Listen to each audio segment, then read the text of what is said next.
So the question becomes, how has China become the #2 transplant country in the world? The place where every other country in the world gets its organs, not available to them. Where are these organs coming from? Every day there are dozens of people that are executed or killed for organs in China. This is run by the state. This was murder, and it came from the state. Yeah, state organs is certainly an accurate title for what happens to organ pillaging in China. It's done by the state, for the state, to the benefit of participants. And the secondary goal in it, not the primary goal, is to get rid of so-called enemies of the party, the Falun Gong practitioners. The numbers grew so quickly from 92 to 99, 70 to 100 million by the government's own estimates.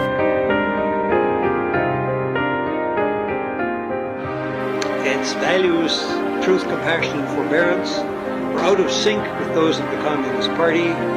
So, as you know, Jiang Zemin, the president of the country, head of the party, labeled it a cult and commenced a brutal persecution against its practitioners from mid-1999 to the present day.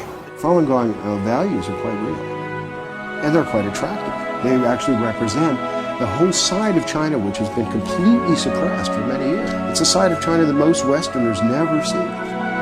And we recognize that the practice of Falun Dafa, committed as it is to truth, compassion, and tolerance, is a spiritual, non-violent practice, and it is absolutely mind-boggling that this practice has been outlawed within the People's Republic of China. The official line in terms of repression of Falun Gong of the party is bankrupt them financially, ruin their reputations, destroy them physically. So that the vilification is destroying their reputations, the organ transplants is destroying them physically. There's the physical examinations, the blood testing, the organ examination, which have no other explanation than suitability for transplant. That they had this endless supply of organs available on demand, and the only limit was capacity. And so what you saw after 2001 was this huge building boom. New beds, new wings, new hospitals focused on transplants. And so that the volume, when the system's operating at capacity, increased year by year. Starting at the end of 1999, the number of transplants taking place just exploded. The military's making money off of it, the hospitals are making money off of it, the middlemen are making money off of it. And we talk about money, we're talking about a multi-million-dollar operation. It was bringing in about $9 or $10 billion a year, this industrial transplant operation going on across China now.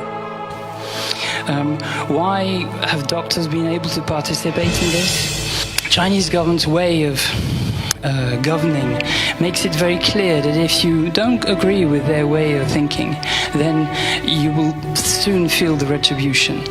And the same thing for doctors. They follow orders. They're part of big medical structures, sometimes military hospitals.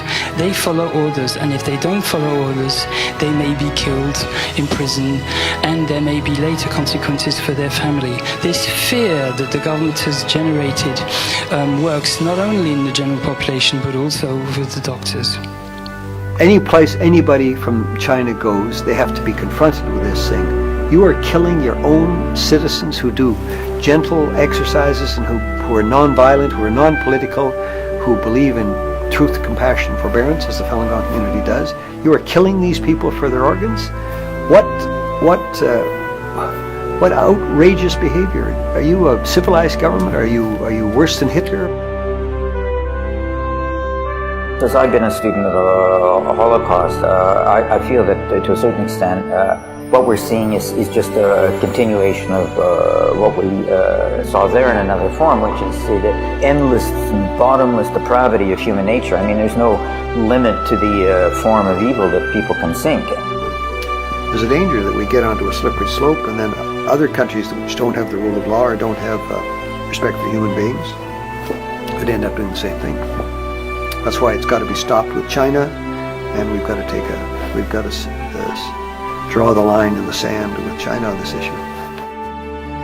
This is one of the central tests of our time, and if we can get anything out of a tragedy like this, It is simply that the human species has no choice but to look as closely as it can at this form of genocide. This is a new form of genocide. It's using the most respected members of society to implement it. And for these reasons, we can't avoid this any longer. Leader in the free world, including President Trump, needs to raise this, in this case with Xi Jinping, very directly and earnestly and with great belief that things can change for the better if we use the tools that are exposed.